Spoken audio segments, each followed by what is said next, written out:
కేసీఆర్ బయటికి రాకుండా, ప్రచారం చేయకుండా, అసెంబ్లీకి రాకుండా, ఏమి చేయకుండా తొందరపడుతున్నావు భయ. ఎప్పుడు మా అస్త్రాలు ఇట్లుంటాయి. ఎట్లా మా కేసీఆర్ బయటికి వచ్చిన రోజు సునామీ తెలంగాణ వస్తాడు. సునామీ ఎందుకు పడుతున్నావు? సునామీ ఇప్పుడు నీకు ఏం చెప్పినా, రేవంత్ రెడ్డి గారికి కేసీఆర్, కేటీఆర్, హరీష్ రావు అవసరం లేదు.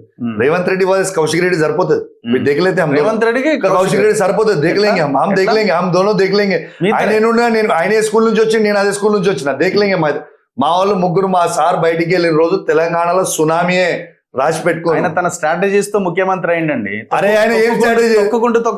కాంగ్రెస్ వాళ్ళకి సిగ్గుండాలి కదా. ఇలా కాంగ్రెస్ పార్టీలో ఉన్న మంత్రులు, సీనియర్లు అందరికి తొక్కుకుంటే ఎవరిని వేయండు? ఇలా ఉత్తమ్ కుమార్ రెడ్డిని తొక్కిండు, శ్రీధర్ బాబు గారిని తొక్కిండు, వట్టి విక్రమార్ గారిని తొక్కిండు, దామోదర్ రాజ్ నరసింహ తొక్కిండు, కోమటిరెడ్డి వెంకటరెడ్డిని తొక్కిండు, కోమటిరెడ్డి రాజగోపాల్ రెడ్డిని తొక్కిండు.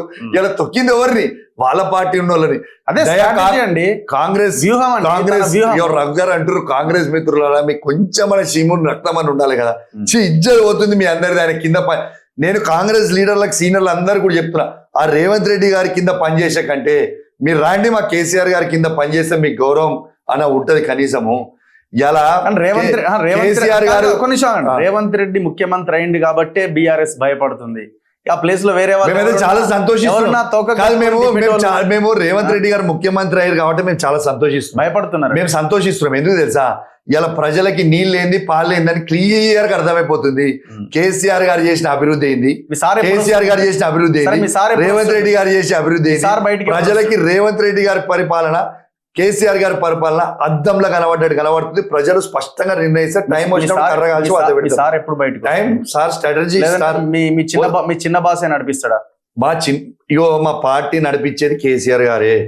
కేసీఆర్ గారు చెప్పిన ప్రతి వర్డే ఇలా కేటీఆర్ గారు కావచ్చు, హరీష్ రావు గారు కావచ్చు, కౌశిక్ రెడ్డి కావచ్చు, ఇంకేవో జగదీష్ రెడ్డి కావచ్చు, అలా రాజేశ్వర రెడ్డి కావచ్చు, శ్రీనివాస్ గౌడ్ కావచ్చు, ఎవరైనా కూడా మా కేసీఆర్ గారు చెప్పిందే మేము మాట్లాడతాం. మా కేసీఆర్ గారు చెప్పిందే మేము చేస్తున్నాం. మా అందరు నాయకుడు కేసీఆర్ గారు ఒక్కడే. నడుస్తుందా? KCR is hero of Telangana బాబు. కేసీఆర్ ఏమి చెప్పితే అదే నడుస్తుంది రఘు, గుర్తుపెట్టుకో. కేసీఆర్ చెప్పిందే నడుస్తుంది బీఆర్ఎస్ పార్టీలో. నేను నీకు చెప్తున్నా కదా, కేసీఆర్ చెప్పిందే నడుస్తుంది.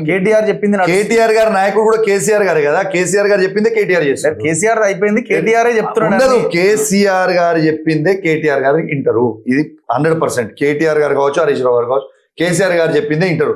నువ్వు ఒకటి గుర్తుపెట్టుకో రఘు, కేసీఆర్ గారు ఎంత పెద్ద గొప్ప మనిషి అంటే రఘు గుర్తుండాలి.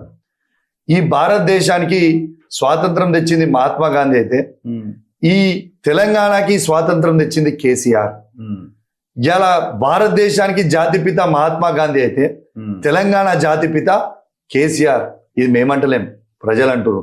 ఇది ఎవరు అవునన్నా కాదన్నా ఇది నిజం కదా రఘు. ప్రజలు ఎలా కొట్లాడింది, ఎలా కొట్లాడింది అందరూ. కానీ వీళ్ళందరూ కేసీఆర్ గారు జై తెలంగాణ అని జెండా పట్టని రోజు అందరు ఎటు వేరండి, ఎటు వేరు? ఇలా కేసీఆర్ గారు తయారు చేసిన సైన్యం కదా ఇదంతా రఘు. ఇదంతా తెలంగాణ పడని పద. నీకు ఐడియా లేకపోవచ్చు రఘు, నీకు ఐడియా లేకపోవచ్చు. మా కుటుంబం హిస్టరీ తెలియకపోవచ్చు రఘు, మీకు ఐడియా ఉండాలి.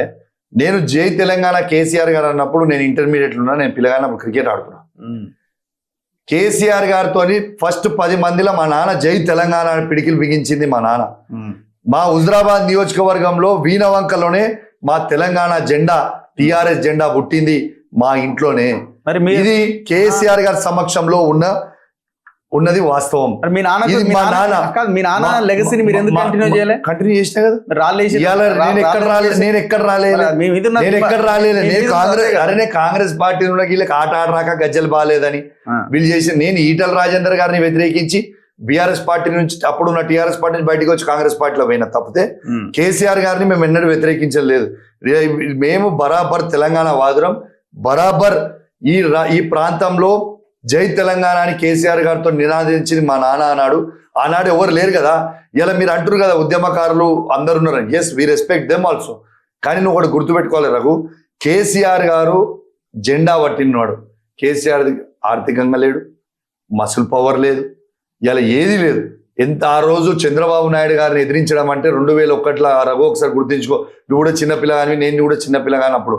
కానీ ఆ రోజు ఎదిరించి అలా జై తెలంగాణ నినాదించబోతే ఈ రేవంత్ రెడ్డి ఎక్కడిది, ఈ రేవంత్ రెడ్డి ముఖ్యమంత్రి అవడు ఎక్కడిది, ఈ తెలంగాణ వచ్చుడు ఎక్కడిది, కాదు వాళ్ళ కిందనే మనం ఉంటుంటాం కదా. అవన్నీ పక్కన- ఇవాళ ఈ రేవంత్ రెడ్డి రేవంత్ రెడ్డి ముఖ్యమంత్రి కాదు. కుర్చీలో కూర్చున్నట్టు రఘు అది కేసీఆర్ గారు చేయబట్టే నేను కదా. అనాలా రేవంత్ తో గొడవ లేకపోతే కౌశిక్ రెడ్డి బీఆర్ఎస్ పార్టీ ఎక్కడిది, ఎమ్మెల్యే ఎక్కడిది, అదే కాంగ్రెస్ పార్టీలే ఉండేటోడు. ఉండేటోని Equations అరే మారుతాయి. బరాబర్ ఉండేటోని అంతే కదా. కాంగ్రెస్ పార్టీలు ఉండేటోని. కానీ ఉద్యమం అయితే ఎవరు కూడా, నేను కాంగ్రెస్ అయినా, తెలుగుదేశం అయినా, బీఆర్ఎస్ అయినా, బీజేపీ అయినా, వైఎస్ఆర్ కాంగ్రెస్ అయినా, ఏ పార్టీ అయినా చరిత్రనే కదా. కేసీఆర్ గారిని ఎవరు మరవలేని చరిత్ర కదా. ఇలా మహాత్మా గాంధీని ఎవరైనా మరవగలుగుతారా? మహాత్మా గాంధీని ఎట్లయితే మరవలేరో ఇలా కేసీఆర్ గారు కూడా తెలంగాణ ఉన్నంత వరకు ఎవరు కూడా మరవలేరు. ఇది వాస్తవం.